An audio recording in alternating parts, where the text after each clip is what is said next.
Hi, my name is Jas Mathur. I'm known as Limitless online through social media, primarily because anything I set my mind to, I tend to achieve.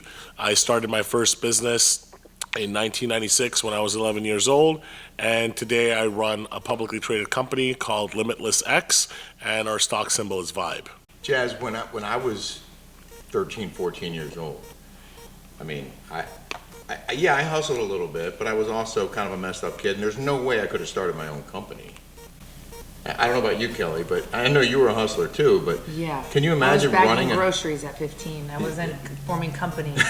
Like, how did you, you just have that business mind? No, the way it started is I got a computer. So when I was younger, I used to be into sports and video games a lot, right?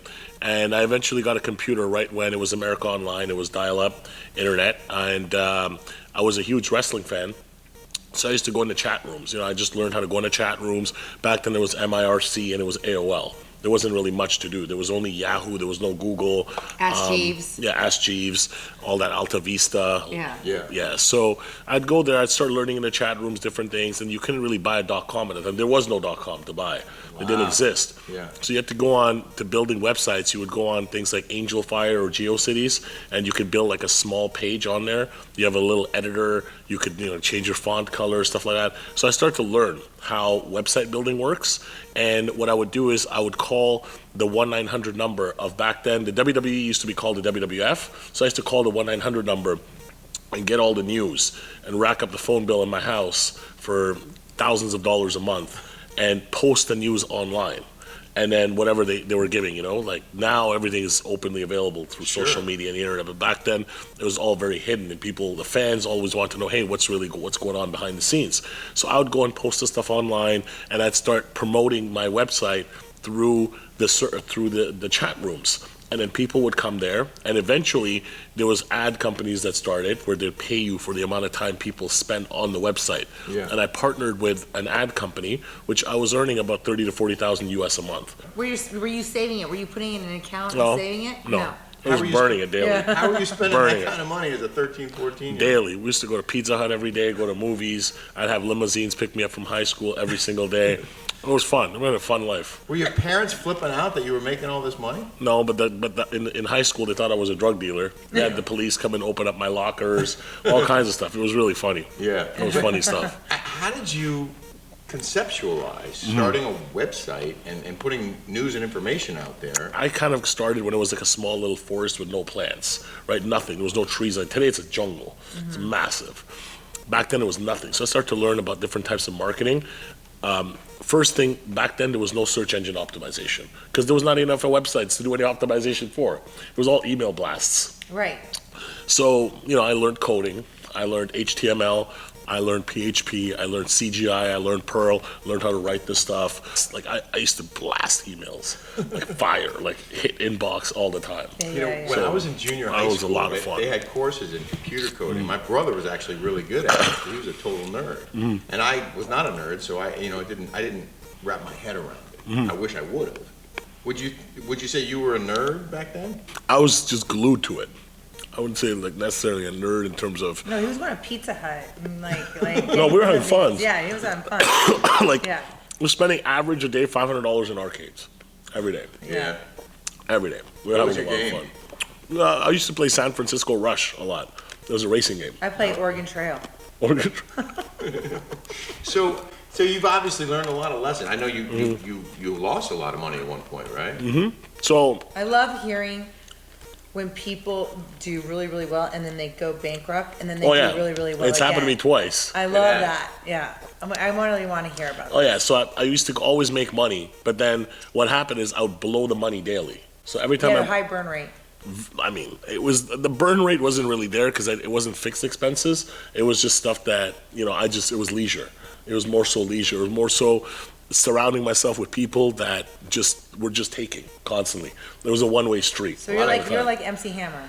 That's what happens. That's why today my circle, like I surround myself with people that are, I'm very, very careful on who I'm around, and I don't really let people in. But yeah, that's kind of been the story of my life. It's always been taking care of others constantly, because when you're just out there to give, everybody just wants to take, Sure. take. But when you don't have, or at least you pretend and hypothetically say you don't have for a moment, then you see who your true friends are. Like you couldn't take your business on the go with you. Like there was no phones at the time with apps, so you're stuck in one position, right? You got to sit in front of your computer, you got to market from your computer, you can't really go anywhere. So what happened to me during the age of, let's say, 12, 13, all the way through to, let's say, 22, 24, is I ended up gaining a lot of weight. And when I gained a lot of weight, at one point I was over 450 pounds. Yeah, I saw those pictures. Yeah, so I compromised my health to make a lot of money, but then I had no life, and this is where social media started coming out. Yeah. Facebook, reconnecting with old friends, and at this point I lived in Vancouver. So I was no longer in Montreal where I grew up and went to school. Yeah. So now people from Vancouver are connecting back, and everyone's like kind of adding each other on Facebook, and I didn't want anyone to see what I looked like because I was super overweight at the time. So I basically I took my health in priority at that moment, and I decided I'm going to start losing weight. I just put my mind to it. And that's when the weight loss thing started. And when that started, I wanted to get into the nutrition industry because I saw the type of people involved. I saw, again, it was a wrestling thing that got me started. There was a company called Nutrabolics it's a company out of Vancouver. They're very big in the business. They had Batista as a sponsored athlete for their product, right? And Batista at the time was a wrestler in WWE. And the products were being sold in the store next to my satellite store in Vancouver. So we had a store there where we sell Like satellite a GNC? systems. Right, kind of like a GNC, but a different name. Right. And that got me attracted to that business. Yeah. And I wanted to get into that business. That's kismet right there. Yeah. What brought you to the U.S.? The size of the country, the population, because as compared to Canada, I mean, the state of California alone has more people living here than the whole country of Canada, in general. So what I wanted to create, I could not create from Canada. I started a chain of retail stores in Canada selling nutrition products, but that were like nutrition with a food bar, nice, comfortable lounge. You could sit, watch your sports. But I created a concept that would have worked in the States in a country that doesn't have the right demographic of the population to support it. There's just not enough people. Right. You're like the people that live in Canada that have a lot of money don't even make it in Canada. Yeah, there's a limit to how far you can go. Right, and your business wasn't sustainable because there weren't enough people with enough money.